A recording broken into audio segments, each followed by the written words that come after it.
ભગવાન શ્રી સ્વામિનારાયણે શિક્ષાપત્રીમાં લખ્યું છે કે માર્ગને વિશે ચાલતે શિવાલયાદિક જે દેવ મંદિર આવે તેને જોઈને તેને નમસ્કાર કરવા અને આદર થકી તે દેવનું એ દર્શન કરવું, આવું ભગવાન શ્રી સ્વામિનારાયણે શિક્ષાપત્રીમાં લખ્યું છે.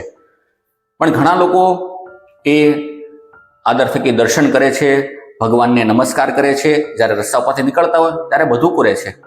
પણ ઘણા લોકો એવા હોય છે કે જ્યારે આવા દેવ મંદિર હોય ને એની પાસેથી નીકળે, કાર લઈને નીકળે, બાઇક લઈને નીકળે, ત્યારે શું કરે? હોર્ન મારે.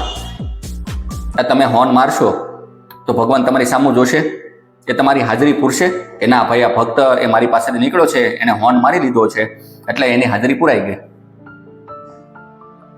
તો જે લોકો ભગવાન પાસેથી આ દેવાલય પાસેથી નીકળે છે અને હોર્ન મારે છે, તો મારે એવા લોકોને વિનંતી છે કે પ્લીઝ આ હોર્ન મારવાની પ્રથા છે ને એ બંધ કરો. કારણ કે તમને જ્યારે તકલીફ પડશે ને ત્યારે ભગવાન એ તમને મદદ કરવા માટે એ નીકળશે ખરા, પણ તમારી પાસે આવી હોર્ન મારીને એ જતા રહેશે.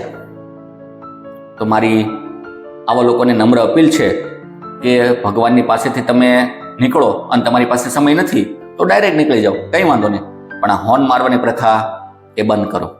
જો મારી વાત તમને યોગ્ય લાગી હોય તો વિડીયો એ બીજાને શેર કરી શકો છો અને કમેન્ટ પણ કરી શકો છો.